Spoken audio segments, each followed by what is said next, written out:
A very good morning to one and all present here. I am Bhavika of class 7C and I am here to tell you an amazing and easy Vedic maths trick of division by 37.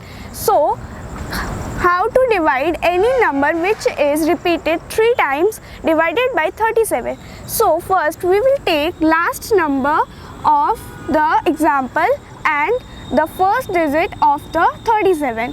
Now, we will multiply 1 and 3, which is 3. So our answer is ready, which is 3. Now our next example is 222.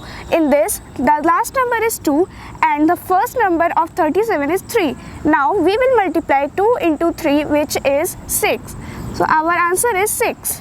Now we will multiply here 5 because it is last number and the first number is 3, which gives 15.